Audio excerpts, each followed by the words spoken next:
The most ignored prophecy in the Bible, it's happening now. For centuries, the Bible has been a source of wisdom, inspiration, and prophecy. Some prophecies capture global attention wars, earthquakes, the rise of world powers. Others, however, remain ignored, overshadowed by more sensational predictions. But what if I told you that one of the most overlooked prophecies is unfolding right before our eyes? What if its fulfillment is shaping our present reality, and we barely recognize it? The prophecy in plain sight, it's written in Matthew 24:12. Because lawlessness will abound, the love of many will grow cold. Simple words, yet their meaning is profound. Jesus warned that as the world nears its end, moral decay will escalate. People will become desensitized to wrongdoing. Empathy will diminish. Love true, selfless love will wither away. At first glance, it seems like just another warning about the consequences of sin. But look closer.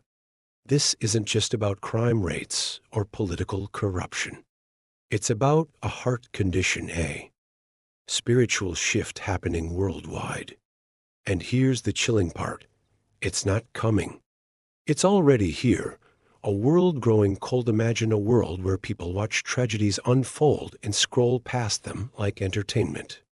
Where kindness is mocked as weakness. Where outrage is selective, passionate about one injustice while blind to another. Does that sound familiar? In today's society, we see love growing cold in countless ways. Families are fractured. Neighbors no longer know each other's names. People are more connected digitally than ever before, yet loneliness has reached epidemic levels. Compassion is fading, replaced by self-interest. Betrayal and broken trust are commonplace, and lawlessness? It's not just about crime. It's about the erosion of moral foundations. Things once universally accepted as wrong are now celebrated. Absolute truth has been replaced by personal truth. The sacred has been stripped of its significance. Lawlessness is not just in the streets, it's in our hearts, our homes, and even our churches. Echoes from Historicus isn't the first time humanity has walked this path. In the days of Noah, people indulged in their desires, ignoring God's warnings. In Sodom and Gomorrah, lawlessness reigned, and love was twisted beyond recognition. And what happened? Judgment came suddenly, unexpectedly. The people were eating, drinking, and going about life as usual until it was too late. Are we any different today? Or are we repeating the patterns of the past, blind to the warnings, convinced that life will always continue as it is? The deception that numbs one of the enemy's greatest strategies is desensitization. If he can make evil seem normal, he wins. If he can turn hearts cold without people even realizing it, he has succeeded. Think about it. The first time we hear about a tragic event, we are shocked. But the second time, less so. By the 100th time, it barely phases us.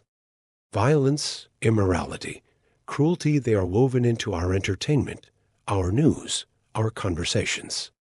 We have become numb. It's happening everywhere. Parents are too busy to talk to their children.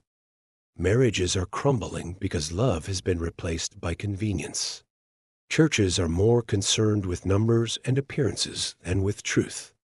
The love of many is growing cold, just as Jesus warned, hope in the midst of darkness. But here's the twist in this prophetic story. Jesus didn't leave us hopeless. He didn't say, because lawlessness will abound, the love of many will grow cold. And that's the end of it. No, he followed it with this. But he who endures to the end shall be saved.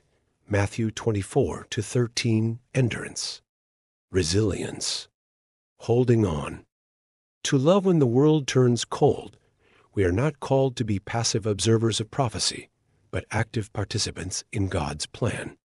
In a world where love is dying, we are called to bring it back to life, to love when it's inconvenient, to forgive when it's undeserved, to show kindness in a world that has forgotten its worth. It won't be easy. The currents of culture pull hard in the opposite direction, but we were never meant to drift with the tide. We were called to stand firm, to be light in the darkness, to be warmth in the cold. The choice before us. So here's the question. What will you do now that you know? Will you ignore this prophecy as so many have done? Or will you recognize the signs, wake up, and be the difference the world needs? Because the most ignored prophecy in the Bible is happening now, right in front of us. The love of many is growing cold. But it doesn't have to be you. It doesn't have to be me. We can choose differently. We can choose to love,